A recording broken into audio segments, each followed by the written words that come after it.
মার্কিন president Donald Trump ইসরায়েলের প্রধানমন্ত্রী বেনিয়ামিন নেতানিয়াহুকে গাজায় হামাসের সঙ্গে যুদ্ধবিরতির একটি চুক্তিতে রাজি করানোর চেষ্টা করছেন। ট্রাম্প জানিয়েছেন এক সপ্তাহের মধ্যে এই যুদ্ধবিরতি হতে পারে। এরই মধ্যে গাজার বিতর্কিত ত্রাণ সংস্থাকে $30 মিলিয়ন সহায়তা অনুমোদন করেছে যুক্তরাষ্ট্র। এসব ত্রাণ কেন্দ্রে ইসরায়েলি হামলায় শত শত মানুষ নিহত হওয়ার ঘটনায় আবারও উদ্বেগ জানিয়েছে জাতিসংঘ। এদিকে 24 ঘন্টায় আরও 72 জন নিহত এবং আরও অন্তত 174 জন আহত হয়েছেন। সৃষ্টি ঘটকের প্রতিবেদনে বিস্তারিত।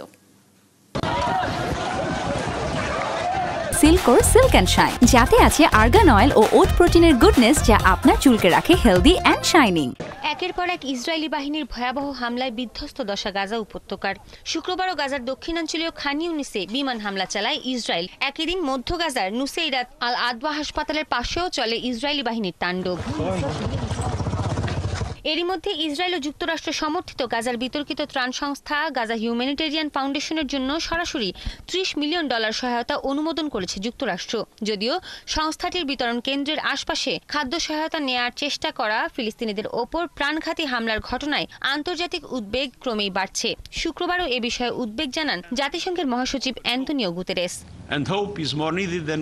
ত্রাণ বিতরণ কেন্দ্রে ও এর আশপাশে ইসরায়েলি হামলার বিষয়টি তদন্ত শুরু করেছে ইসরায়েলি সেনাবাহিনী। নাম প্রকাশে অনিচ্ছুক কয়েকজন ইসরায়েলি সেনা দাবি করেছেন তাদের ভিড় সরাতে প্রয়োজনে গুলি চালাতে বলা হয়েছিল। এমনকি যেসব ফিলিস্তিনি কোনো হুমকি ছিলেন না, তাদের ওপরও অতিরিক্ত বল প্রয়োগ করা হয়েছিল। এরই মধ্যে মার্কিন প্রেসিডেন্ট ডোনাল্ড ট্রাম্প জানিয়েছেন হামাসের সঙ্গে যুদ্ধবিরতির জন্য ইসরায়েলের প্রধানমন্ত্রী বেনিয়ামিন নেতানিয়াহুকে রাজি করানোর চেষ্টা করছেন তিনি। আগামী এক সপ্তাহের মধ্যে এই যুদ্ধবিরতির ঘোষণা আসতে পারে বলেও জানান তিনি। আমাকে প্রায়ই এ বিষয়ে জিজ্ঞেস করা হয়। আমি মনে করি এটা খুব কাছাকাছি। আমরা গাজার বিষয়ে কাজ করছি, চেষ্টা করছি বিষয়টা সামাল দেওয়ার। আমি এ বিষয়ে জড়িত কিছু মানুষের সঙ্গে কথা বলেছি। পরিস্থিতি আসলেই ভয়াবহ। আমরা ওই এলাকায় বিপুল পরিমাণ অর্থ ও খাদ্য পাঠাচ্ছি। এদিকে মসজিদ আল আকসার চত্বরে পশ্চিম তীর অঞ্চলে বসতি স্থাপনকারী ইহুদিদের নাচ গান এবং বাধাহীন ঘোরাফেরার অনুমতি দিয়েছে ইসরায়েল। দেশটির গণমাধ্যম জানিয়েছে জাতীয় নিরাপত্তা বিষয়ক মন্ত্রী ইতামার বেন গাভিরের প্রস্তাবে ইসরায়েলের পার্লামেন্ট এ অনুমোদন দেয়।